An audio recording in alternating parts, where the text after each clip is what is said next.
Hi hello ನಮಸ್ಕಾರ ಸ್ನೇಹಿತರೆ. ಅಜ್ಜಿ ಬಂದ ಬಿಟ್ರು, ಈ ಕಡೆ ನಾಟಕಕ್ಕೆ ಹೊಸ ಮಹಾ ತಿರುವನ್ನ ಕೊಟ್ಟೇ ಬಿಟ್ರು. ಹಾಗಾದ್ರೆ ಏನು ಮಾಡಿದ್ರು ಅಜ್ಜಿ? ಯಾಕೆ ಎಲ್ರಿಗೂ ಕೂಡ ಬಿಗ್ ಶಾಕ್ ಆಗಿದ್ದು? ಯಾಕೆ ಇದು ಎಲ್ಲವನ್ನ ಕೂಡ ತಿಳ್ಕೊಬೇಕು ಅಂದರೆ ಈಗಲೇ ನಮ್ಮ ಈ ಚಾನಲ್ನ ಸಬ್ಸ್ಕ್ರೈಬ್ ಮಾಡಿ, ಹಾಗೆ ಒಂದು ವಿಡಿಯೋವನ್ನು ಪೂರ್ತಿಯಾಗಿ ನೋಡಿ. ನಿಮಿಷಮ್ಮ ಅಜ್ಜಿಗೆ ವಿಷಯ ಗೊತ್ತಾಗ್ತದಾಗೆ ಶ್ರುತಿನ ಕರ್ಕೊಂಡಿದ್ದೆ ಚಾರಿ ಇರೋ ಜಾಗಕ್ಕೆ ಬಂದೇ ಬಿಟ್ರು. ಅಜ್ಜಿಯ ಎಂಟ್ರಿ ಎಲ್ಲರಲ್ಲೂ ಕೂಡ ದಿಗಿಲು ಹುಟ್ಟಿಸದ. ಈ ಕಡೆ ಜಾನಕಿ ಅಮ್ಮನ ಕರೆದಿದ್ದೆ ಕೆನ್ನೆಗೆ ರಪ್ಪಂತ ಬಾರಿಸೇ ಬಿಟ್ರು. ಇದನ್ನು ನಿನ್ನ ಮನೇಲಿ ಹೇಳ್ಕೊಟ್ಟಿರೋದು ನನ್ನ ತಲೆ ನಂದು, ನೀನೇನು ಬಾಲ ಅಲ್ಲಾಡಿಸ್ಕೊಂಡು ಬರೋದು. ಈ ನನ್ನ ಮನೇಲಿ ಹೇಗಿರಬೇಕು, ಏನು ಮಾಡಬೇಕು ಅನ್ನೋದನ್ನ ನೀನು ನೋಡಿ ಕಲ್ತ್ಕೋಬೇಕಾ ನಾನು ಅಂತ ಅಜ್ಜಿ ಹೇಳ್ತಿದ್ದಾರೆ. ಈ ಕಡೆ ಚಾರು ಅಂತೂ ಈ ಅಜ್ಜಿ ಲಾಸ್ಟ್ ಮಿನಿಟಲ್ಲಿ ಏನು ಮಾಡ್ತಿದ್ದಾರೆ ಅಂತಲೇ ಗೊತ್ತಾಗ್ತಿಲ್ವಲ್ಲಪ್ಪ ಅಂತ ಅನ್ಕೋತಾ ಇದ್ರೆ, ಮುರಾರಿ ಚಾರಿ ಇಬ್ರು ಕೂಡ ಮುಗೀತು ನಮ್ಮ ಕತೆ, ಇದೇ ನಮ್ಗೆ ಕೊನೆ ಅಂತ್ಯ ಅಂತ ಅನ್ಸುತ್ತೆ, ಸಿಕ್ಕ ಬಿದ್ವಿ ಅಂತ ಪೀಚಾಡ್ತಿದ್ದಾರೆ. ಈ ಕಡೆ ಶ್ರುತಿ ಅಜ್ಜಿ ಅಂತಿದ್ದಾಗಲೇ ಈ ಕಡೆ ಶ್ರುತಿ, ನಾನು ವಯಸ್ಸಾಗಿದೆ ಅಂತ ನಿನ್ನ ಕರ್ಕೊಂಡು ಬಂದಿದ್ದು, ಅದನ್ನು ಬಿಟ್ಟು ನೀನೇನಾದರೂ ನಾಲ್ಗೆ ಹರಿಯಾಯ್ದು ಮಾತಾಡು, ನಿನ್ನ ನಾಲ್ಗೆ ಕತ್ತರಿಸ್ಬಿಡ್ತೀನಿ ಅಂತಿದ್ದಾರೆ. ಈ ಕಡೆ ಚಿಕ್ಕಮ್ಮ ಶಾಂತ ಅಂದ್ರೆ ಅಣ್ಣಾಜಿಯವರ ಹೆಂಡತಿ, ಆಗಿಂದ ಬಡ್ಬಡ್ಕೊಂಡು ಮಾತಾಡ್ತಾ ಇದೆಯಲ್ಲ, ನೀನು ಬುದ್ಧಿಗಿದ್ದಿ ಇದೆಯಾ? ನಿನಗೆ ಬುದ್ಧಿ ಏನಾಗಿದೆ ನಿನಗೆ? ನೀನು ನಮ್ಮನೆಗೆ ಬಂದು ಈ ರೀತಿ ಮಾತಾಡ್ತಿದ್ಯಲ್ಲ ಅಂದಾಗ ಏನಿದು? ನನ್ನ ಗತ್ತು ಗಾಂಭೀರ್ಯ ಈ ಮನೇಲಿ ಏನು, ಎಲ್ಲಿರಬೇಕು ನನ್ನ ಸ್ಥಾನ ಎಲ್ಲವನ್ನ ಕೂಡ ನಾನು ನಿರ್ಧಾರ ಮಾಡೋದು ಅಂತ ಅಜ್ಜಿ ಹೇಳ್ತಿದ್ದಾರೆ.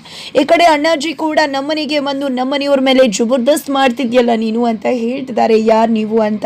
ಈ ಕಡೆ ಆನಂದ್ ಅವರ ಹೆಂಡತಿ ಕೂಡ, ಯಾರು ನೀನು ಮುದ್ಕಿ, ಏನು ಮಾತಾಡ್ತಿದ್ಯಾ ನೀನು ಅನ್ನೋದು ಗಪ್ತಿ ಇದೆಯಾ ನಿನಗೆ? ನಮ್ಮನೆಗೆ ಬಂದು ಈ ರೀತಿ ಜಬರ್ದಸ್ತ್ ಮಾಡ್ತಿದ್ಯಲ್ಲ ಅಂತಿದ್ದಾಗೆ ಬಾಯಲ್ಲಿ ನಿನ್ಗೊಂದು ಗುಟ್ಟು ಹೇಳುವುದಿದೆ ಅಂತ ಹೇಳಿ ನಿಮಿಷಾಂಬ ಅವರು ಆನಂದ್ ಅವರ ಹೆಂಡತಿನ ಕರೀತಾರೆ. ಆನಂದ್ ಅವ್ರ ಹೆಂಡತಿ ಬರ್ತಿದ್ದಾಗ ರಪ್ಪಂತ ಕೆನ್ನೆಗೆ ಬಾರಿಸ್ತಾರೆ. ಏನಪ್ಪ ಇದು ಅಂತ ಚಾರಿ ಎಲ್ಲ ಕೂಡ ಶಾಕ್ ಆಗ್ತಾರೆ. ಕಣ್ಣಲ್ಲಿ ನೀನು ಎಮ್ಮೆ ಇಟ್ಕೊಂಡಿದ್ಯಾ? ಕಣ್ಣಾಗ ನೆಟ್ಟು ಕಾಣಿಸೋದಿಲ್ವ? ನನ್ನನ್ನೇ ಪ್ರಶ್ನೆ ಮಾಡ್ತೀಯ ನೀನು? ನನ್ನ ಹತ್ರನೇ ಮಾತಾಡೋಕೆ ಬರ್ತೀಯ ನೀನು ಅಂತ ಅಜ್ಜಿ ಜಬರ್ದಸ್ತ್ ಮಾಡ್ತಿದ್ದಾರೆ. ಜೊತೆಗೆ ಈ ಕಡೆ ಶಾಂತ ಅವರಂತೂ ಆಗಿಂದ ಬರೀ ಅಜ್ಜಿ ಅಜ್ಜಿ ಅಂತ ಅಂದ್ಕೊಂಡು ನಮ್ಮನೆಗೆ ಬಂದು ಜಬರ್ದಸ್ತ್ ಮಾಡ್ತಿದ್ಯಲ್ಲ, ಯಾರಿಗೆ ಅಜ್ಜಿ ನೀನು? ಇಲ್ಲಿ ಕೆಲಸ ಮಾಡೋರ್ಗ ಅಥವಾ ಹೊರಗಡೆ ಕಾವಲು ಕಾಯ್ತಿದಾರಲ್ಲ ಅವ್ರಿಗ ಅಂತ ಪ್ರಶ್ನೆ ಮಾಡ್ತಾರೆ. ನಂತರ ಈ ಕಡೆ ಯಾರಿಗೆ ಅಜ್ಜಿ ಅಂತ ಗೊತ್ತಾಗಬೇಕಾ?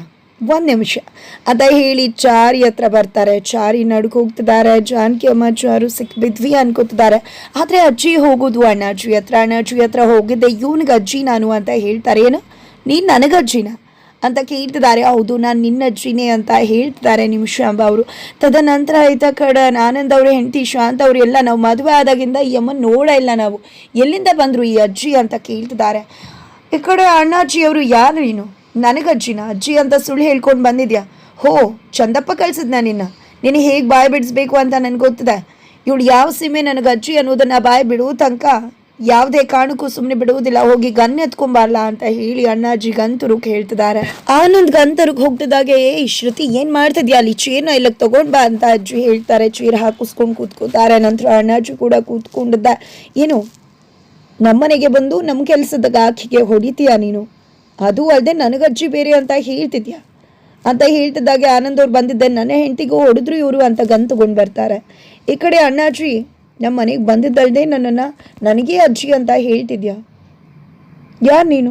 ನಿನಗಿನ್ನೂ ಕೂಡ ಗೊತ್ತಿಲ್ಲ ಅನ್ಸುತ್ತೆ ಇದು ಯಾರ ಮನೆ ಅಂತ ಅಲ್ವಾ ಅಂತ ಪ್ರಶ್ನೆ ಮಾಡ್ತಿದ್ದಾರೆ ಅಣ್ಣಾಜಿ. ಈ ಕಡೆ ಜಾನಕಿ ಅಮ್ಮ, ಏನು ಮಾಡೋಕೆ ಬಂದಿದ್ದಾರಪ್ಪ ಇವರು? ಯಾಕೆ ಇವರು ಇಲ್ಲಿಗೆ ಬಂದರು ಅಂತ ಪಿಚಾಡ್ತಾ ಇದ್ರೆ, ಆ ಕಡೆ ಕೋದಂಡವರು, ಮನೇಲಿ ಯಾರೂ ಇಲ್ವಲ್ಲ, ಈ ಕಡೆ ಅಜ್ಜಿ ಹೋಗಿ ಏನು ಅನಾಹುತ ಮಾಡ್ತಾರೋ ಅಂತ ಅವರಲ್ಲಿ ದಿಗಿಲು ಪಟ್ಕೊತಿದ್ದಾರೆ. ನಂತರ ಅಜ್ಜಿ, ಏನು ನನ್ನನ್ನು ಯಾರು ಅಂತ ಕೇಳ್ತಿದ್ರ? ನಿಮ್ಮಪ್ಪ ಸಂಕಪ್ಪ ಅಲ್ವಾ? ಅವರಿಬ್ರು ಮಕ್ಕಳು ಅಣ್ಣಾಜಿ ಮತ್ತು ಆನಂದ ಅಲ್ವಾ? ಅವರಪ್ಪ ಮಂಜಪ್ಪ, ಅವರಪ್ಪ ಪಶುಪತಿ ಅಲ್ವಾ ಅಂತ ಹೇಳಿ ಅಜ್ಜ ತಾತ ಮುತ್ತಾತ ಅಜ್ಜಿ ಎಲ್ಲರ ಹೆಸರು ಕೂಡ ಹೇಳ್ಬಿಡ್ತಾರೆ. ನನಗೆ ಗೊತ್ತು ನೀವೆಲ್ಲ, ನಾನು ನಿಮ್ಮ ಅಜ್ಜಿಯಾಗಿರೋದಕ್ಕೆ ತಾನೇ ಗೊತ್ತಿರೋದು ಅಂತ ಹೇಳ್ತಿದ್ದಾರೆ. ಎಷ್ಟು ಚೆನ್ನಾಗ್ತಿದ್ದಾರೆ ಇಲ್ಲಿ ಚಾರಿ ಜಾನಕಿ ಅಮ್ಮ ಎಲ್ಲರೂ ಕೂಡ, ಏನಪ್ಪ ಇದು ಇದೆಯಲ್ಲ ಹೇಗೆ ಗೊತ್ತು ಅಜ್ಜಿಗೆ ಅಂತ. ಈ ಕಡೆ ಆನಂದ್ ಅವ್ರು ಕೂಡ, ಇವರೆಲ್ಲ ಸರಿಯಾಗಿ ಹೇಳ್ತಿದ್ರಲ್ಲ ಅಣ್ಣ ಅಂತ ಹೇಳ್ತಿದ್ದಾರೆ. ಜೊತೆಗೆ ನಿಮ್ಮ ಫ್ಯಾಮಿಲಿ ಎಲ್ಲ ಮೊದಲು ಮಿರ್ಲೇಲಲ್ವಾ ಇದ್ದದ್ದು, ಇವಾಗ ಇಲ್ಲಿಗೆ ಬಂದು ಸೆಟ್ಲ್ ಆಗಿದ್ದೀರಾ, ನಿಮ್ಮನ್ನೆಲ್ಲ ಆಡಿಸಿರೋ ಕೈಗಳಿದು, ಇವಾಗ ಬಂದು ನನ್ನನ್ನೇ ಯಾರು ಅಂತ ಕೇಳ್ತಿದ್ರಲ್ಲಪ್ಪ ಅಂತ ಹೇಳ್ತಿದ್ದಾರೆ ಅಜ್ಜಿ. ನಂತರ ಈ ಕಡೆ ಅಜ್ಜಿ ಇನ್ನೊಂದು ವಿಷಯ ನೆನಪಾಗ್ತದೆ, ನೀನು ಬಸವನದೊಡ್ಡಿ ಶಾಲೆಗೆ ಹೋಗ್ತಿರ್ಲಿಲ್ಲ, ನಾನೇ ಚೀಲ ಬಂದು ನೀನು ಕೊಡ್ತಿದ್ದೆ ಅಂತ ಹೇಳ್ತಾರೆ. ಇದೇನು ನಮ್ಮ ಅಜ್ಜಿನ ಅವ್ರ ಅಜ್ಜಿನ ಏನೂ ಗೊತ್ತಾಗ್ತಿಲ್ವಲ್ಲ ಅಂತ ಹೇಳಿ ರಾಮಾಚಾರಿಗೆ ಮುರಾರಿ ಹೇಳ್ತಿದ್ರೆ, ನನಗೂ ಗೊತ್ತಾಗ್ತಿಲ್ಲ ಸುಮ್ಮನಿರು ಅಂತ ಚಾರಿ ಕೂಡ ಹೇಳ್ತಾರೆ. ನೀನು ಇಷ್ಟೆಲ್ಲ ಹೇಳಿದ ಮಾತ್ರಕ್ಕೆ ನೀನು ಹೇಳಿದನ್ನ ನಂಬ್ತೀನಿ ಅಂತ ಅನ್ಕೊಂಡ್ಬಿಟ್ಟಿದ್ಯಾ ನನ್ನ ಅಂತ ಅಣ್ಣಾಜಿ ಅಜ್ಜಿಗೆ ಕೇಳ್ತಾ ಇದ್ರೆ, ಇಷ್ಟೆಲ್ಲ ಹೇಳಿದ್ಮೇಲೂ ನಿಂಗೆ ನಂಬಿಕೆ ಬರ್ತಿಲ್ವಾ ಅಂತ ಅಜ್ಜಿ ಹಾಗೆ ನಿಮ್ಮ ಕಾಕ ಮಂಜಪ್ಪ ಅಂದರೆ ಈ ಕಡೆ ಅದೇ ನಾವು ಚಿಕ್ಕಪ್ಪ ಅಂತಿರವಲ್ಲ, ನಿಮ್ಮ ಕಾಕ ಮಂಜಪ್ಪ ಹಸು ತಿವ್ದು ಸತ್ತಿದ್ದಲ್ವಾ ಅಂತ ಹೇಳ್ತಿದ್ರೆ ಶಾಂತ ಅವರು, ನೀವು ಅದೇ ರೀತಿ ಹೇಳಿದ್ರಿ ರೀ ಒಮ್ಮೆ ಅಂತ ಹೇಳ್ತಿದ್ದಾರೆ. ಅಯ್ಯೋ, ನೀವೆಲ್ಲ ಊರಿಗೆ 50 ವರ್ಷ ಆಯಿತು ಬಿಟ್ಟು, ಎಲ್ಲಿ ಸಂಬಂಧ ಗಿಂಬಂಧ ಎಲ್ಲ ನೆನ್ಪಿಟ್ಕೊಂಡಿರ್ತಾರ, ನಮ್ಮನ್ನೆಲ್ಲಿ ನೆನ್ಪಿಟ್ಕೊಂಡಿರ್ತೀಯ ನೀನು, ಎಲ್ಲ ಕೂಡ ಮರ್ತು ಹೋಗಿದ್ಯಾ. ನಿಮ್ಮಪ್ಪ ಸಂತಪ್ಪನ ಕಾಕಿ ನಾನು, ಚಿಕ್ಕಮ್ಮ ಅಂತ ಹೇಳ್ತಿದ್ದಾರೆ ಅಜ್ಜಿ. ನಂತರ ನೀವು ಒಂದು ಮದುವೆ ಮಾಡ್ತಿದ್ರಿ, ನೀನಾಗ ಚಿಕ್ಕವನಿದ್ದೆ, ಆಗ ಒಂದು ಗಲಾಟೆಯಾಗಿ ಎಲ್ಲ ಊರು ಬಿಟ್ಟು ಬಂದುಬಿಟ್ರಿ. ಈಗ ವೆಂಕಟೇಶನ್ ಮಗಳ ಮದುವೆ ಮಾಡೋಕೆ ಹೊರಟಿದ್ದೀರಾ. ಈ ಒಂದು ವಿಷಯ, ನಿಮ್ಮ ದ್ವೇಷ ಊರಿಗೆಲ್ಲ ತಿಳಿಬೇಕಾ ಅಂತ ಅಜ್ಜಿ ಪ್ರಶ್ನೆ ಮಾಡ್ತಿದ್ದಾರೆ. ನಂತರ ಈ ಕಡೆ ರುಕ್ಕು ಮದುವೆ ಆಗ್ತಿತ್ತು ಅನ್ನೋ ವಿಷಯ ಕೇಳ್ಪಟ್ಟೆ, ಅದಕ್ಕೋಸ್ಕರನೇ ಇಲ್ಲಿಗೆ ಬಂದೆ. ಸಂಬಂಧ ಅನ್ನೋದು ಉಳಿಬೇಕಲ್ವ, ಮದುವೆ ಮುಗಿಸ್ಕೊಂಡು ಹೋಗ್ಬಿಡ್ತೀನಿ ಅಂತ ಹೇಳ್ತಿದ್ದಾರೆ. ಹೌದು, ಇವಾಗ ನೆನಪಾಯಿತು ಅಂತ ಅಣ್ಣಾಜಿ ಹೇಳ್ತಾರೆ. ನಂತರ ನಾನು ಇರೋ ತನಕ ಉಪ್ಪು ಖಾರ ಎಲ್ಲ ಆಗಲ್ಲ, BP ಶುಗರ್ ಎಲ್ಲ ಇದೆ, ಖಾರ ಎಲ್ಲ ಕಡಿಮೆ ಇರಬೇಕು, ನಾನು ಹೇಳುವಾಗೆ ಊಟ ಮಾಡಬೇಕು ಅಂತ ಹೇಳ್ತಿದ್ದಾರೆ. ಜೊತೆಗೆ ಇಲ್ಲಿ ಜಾನ್ಕಮ್ಮ ಆಯಿತು ನಾನು ಚಲೋತ್ತಾಗಿ ಮಾಡ್ತೀನಿ ಅಂದಾಗ ನೋಡೋದಕ್ಕೂ ಚಲೋ ಇದೆಯಾ, ಚಲೋತ್ತಾಗಿ ಅಡುಗೆ ಮಾಡಬೇಕಾಗತ್ತೆ ಅಂತ ಹೇಳ್ತಾರೆ.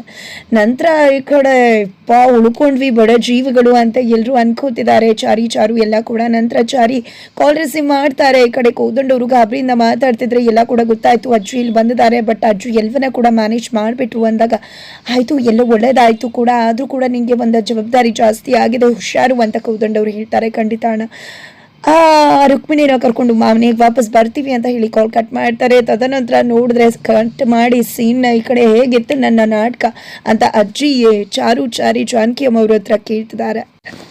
ನಂತರ ಈ ಕಡೆ ಎಲ್ಲರೂ ಕೂಡ ಹೌದು ಇನ್ನೇನೋ ಸಿಕ್ಬಿದ್ವಿ ಅಂತ ಅನ್ಕೊಂಡ್ರಿ, ನೀವು ಯಾಕೆ ಬರೋಕ್ಕೆ ಹೋದ್ರಿ ಅಜ್ಜಿ ಅಂದಾಗ ಕೋದಂಡ ಎಲ್ಲ ವಿಷಯ ಹೇಳ್ದ, ಅದಕ್ಕೆ ಬಂದೆ ಅಂತ ಹೇಳ್ತಾರೆ. ಅಜ್ಜಿ ಹಠ ಮಾಡಿದ್ರು, ಅದಕ್ಕೆ ನಾನು ಬರಬೇಕಾಯ್ತು ಅಂತ ಶ್ರುತಿ ಹೇಳ್ತಾರೆ. ಅಜ್ಜಿ ನೀವು ರೆಸ್ಟ್ ತಗೊಳ್ಳಿ ಅಂತ ಅಲ್ಲಿ ಇರಿಸಿದ್ದು, ಈಗ ನೀವು ಇಲ್ಲಿ ಮತ್ತೆ ಬಂದು ಮತ್ತಷ್ಟು ಕಷ್ಟ ಕೊಡ್ತಿದ್ದೀರಾ ನೀವು ಅಂತ ಹೇಳಿದಾಗ ಕಷ್ಟ ಅಂತ ಅಂದ್ಕೊಂಡ್ರೆ ಎಲ್ಲ ಕೂಡ ಕಷ್ಟ ಆಗುತ್ತೆ. ಯಾವುದು ಸುಲಭವಾಗಿ ಸಿಗಬಾರ್ದು, ಕಷ್ಟವಾಗಿ ಸಿಕ್ಕಿದ ಮಾತ್ರ ಕೊನೆ ತನಕ ಉಳಿಯೋದು ಅಂತ ಹೇಳ್ತಾರೆ ಅಜ್ಜಿ. ಹೌದು, ಮತ್ತೆ ನಿಮಗೆಲ್ಲ ಈ ವಿಷಯಗಳು ಹೇಗೆ ಗೊತ್ತಾಯಿತು ಅಂತ ಜಾನಕಿ ಅಮ್ಮ ಕೇಳಿದಕ್ಕೆ, ಹೇಗೆ ಅಂದರೆ ಬೀರ್ನಲ್ಲಿ ಇಲ್ಲಿದ್ಲಲ್ಲ ಪಕ್ಕದ ಮನೆಯವಳು ಇವ್ರ ವಿಷಯ ಹೇಳಿದ್ಲು. ಯಾವಾಗ ಕೋದಂಡ ಈ ವಿಷಯನ ನನ್ನ ಹತ್ರ ಹೇಳಿದ್ನುವಾಗ ಎಲ್ಲವನ್ನ ಕೂಡ ತಿಳ್ಕೊಂಡು ಬಾಯ್ಪಾಠ ಮಾಡ್ಕೊಂಡು ಬಂದೆ. ಹೇಗಿತ್ತು, ಯಾರಾದರೂ ತುಟಕ್ ಪಿಟಕಂದ ಮಾತಾಡಿದ್ರೆ ವೇಷ ಹಾಕೊಂಡಿದ್ರೆ ಸಾಲದು, ಸುಮ್ಮನೆ ಇದ್ಕೊಂಡು ಏನು ಮಾಡ್ತಿದ್ರಾ ನೀವು, ಹುಡುಗಿನ ಕರ್ಕೊಂಡು ಹೋಗ್ಬೇಕು ಅಂತಿದ್ರ. ನೋಡಿದ್ರ ನಾನು ಬಂದೆ, ಅಣ್ಣಾಜಿ ಮಾತಾಡಿದ್ನ, ಅವ್ನ ತಮ್ಮ ಆನಂದ್ ಮಾತಾಡಿದ್ನ, ಯಾರು ಕೂಡ ಮಾತಾಡಲಿಲ್ಲ ಇಲ್ಲಿ ಅಂತ ಹೇಳ್ತಿದ್ದಾರೆ. ಹೇಗಿತ್ತು ಅಂತ ಹೇಳಿ ತಮಗೆ ತಾವೇ ಜಂಬ ಕೊಚ್ಕೋತಿದ್ದಾರೆ ಅಜ್ಜಿ. ತದನಂತರ ಎಲ್ಲಿ ಆ ಹುಡುಗಿ, ಅದೇ ನಮ್ಮ ಕೃಷ್ಣನ ಹುಡುಗಿ ರುಕ್ಕು ಅಂತ ಕೇಳ್ತಿದ್ದಾರೆ. ಈ ಕಡೆ ಶ್ರುತಿ ಕೂಡ ಹೌದು ಅಣ್ಣನ ಹುಡುಗಿಯಲ್ಲಿ ನಾನು ಅದಕ್ಕೆ ಫಸ್ಟ್ ನೋಡಬೇಕು ಅಂತ ಹೇಳ್ತಿದ್ದಾಳೆ. ಈ ಕಡೆ ಮುರಾರಿ ಚಾರು ಎಲ್ಲರೂ ಕೂಡ ಅಜ್ಜಿ ಮತ್ತು ಶ್ರುತಿನ ಕರ್ಕೊಂಡು ರುಕ್ಮಿಣಿ ಬಳಿಗೆ ಹೋಗ್ತಿದ್ದಾರೆ. ಆದರೆ ಇಲ್ಲಿ ರಾಮಾಚಾರಿಗೆ ಏನಪ್ಪ ಇದು, ಈಗ ಒಬ್ರನ್ನ ಕರ್ಕೊಂಡು ಹೋಗ್ಬೇಕಾ, ಇಬ್ರನ್ನ ಕರ್ಕೊಳ್ಬೇಕಾ, ಎಲ್ಲರನ್ನೂ ಕರ್ಕೊಂಡು ಹೋಗ್ಬೇಕು, ನಾನು ಹೋಗಬೇಕು, ಏನು ಮಾಡ್ಕೊಳ್ಳಿ, ನಾನು ಯಾವ ರೀತಿ ಇಲ್ಲಿಂದ ಎಸ್ಕೇಪ್ ಆಗಲಿ ಅಂತ ಯೋಚನೆ ಮಾಡ್ತಿದ್ದಾರೆ. ಹಾಗಿದ್ರೆ ಮುಂದೇನಾಗುತ್ತೆ ತಿಳ್ಕೊಬೇಕು ಅಂದರೆ ಮುಂದೆ ನಾವು ವೀಡಿಯೋಗೆ ವೇಟ್ ಮಾಡಿ.